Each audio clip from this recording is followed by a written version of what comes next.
கோயம்புத்தூர் மற்றும் Madurai மாநகரங்களில் metro rail திட்டங்களை நிறைவேற்ற அவற்றிற்கான விரிவான திட்ட அறிக்கைகளுக்கு ஒப்புதல் கோரப்பட்ட போது அவற்றுக்கு ஒப்புதல் அளிக்காமல் அவற்றை ஒன்றிய அரசு திருப்பி அனுப்பியுள்ளது. கோயம்புத்தூர் மற்றும் மதுரை மெட்ரோ ரயில் திட்டங்களையும் மறுபரிசீலனை செய்து ஒன்றிய அரசு ஒப்புதல் வழங்கிட தமிழ்நாடு அரசு தொடர்ந்து வலியுறுத்தி வருகிறது. மெட்ரோ ரயில் திட்டங்கள் 3 வழித்தடங்களில் 63,246 கோடி ரூபாய் மதிப்பீட்டில் 118.9 கிலோமீட்டர் தூரத்திற்கான சென்னை மெட்ரோ ரயில் திட்டத்தின் 2ஆம் கட்ட பணிகள் விரைந்து நடைபெற்று வருகின்றன. 2ஆம் கட்ட மெட்ரோ ரயில் திட்டத்தின் முதல் பகுதியை இயக்குவதற்கான ஒழுங்குமுறை அனுமதி ரயில்வே வாரியத்திடமிருந்து விரைவில் எதிர்பார்க்கப்படுகிறது.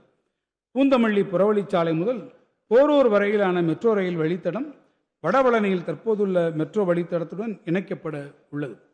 11 மெட்ரோ நிலையங்களை கொண்ட 14.6 கிலோமீட்டர் நீளமுள்ள இவ்வழித்தடம் விரைவில் மக்கள் பயன்பாட்டிற்கு வரும். கோயம்புத்தூர் மற்றும் மதுரை மாநகரங்களில் மெட்ரோ ரயில் திட்டங்களை நிறைவேற்ற அவற்றிற்கான விரிவான திட்ட அறிக்கைகளுக்கு ஒப்புதல் கோரப்பட்ட போது அவற்றுக்கு ஒப்புதல் அளிக்காமல் அவற்றை ஒன்றிய அரசு திருப்பி அனுப்பியுள்ளது. கோயம்புத்தூர் மற்றும் மதுரை மாநகரங்களில் 20 லட்சத்திற்கும் குறைவான மக்கள் தொகையே உள்ளதாக குறிப்பிட்டு இந்த திட்ட அறிக்கைகளுக்கு ஒப்புதல் அளிக்கப்படவில்லை என ஒன்றிய அரசு விளக்கம் அளித்துள்ளது. இந்நகரங்களுக்கு இணையான நாட்டின் பிற நகரங்களுக்கு அளிக்கப்பட்ட ஒப்புதலை போன்றே கோயம்புத்தூர் மற்றும் மதுரை மெட்ரோ ரயில் திட்டங்களையும் மறுபரிசீலனை செய்து ஒன்றிய அரசு ஒப்புதல் வழங்கிட தமிழ்நாடு அரசு தொடர்ந்து வலியுறுத்தி வருகிறது.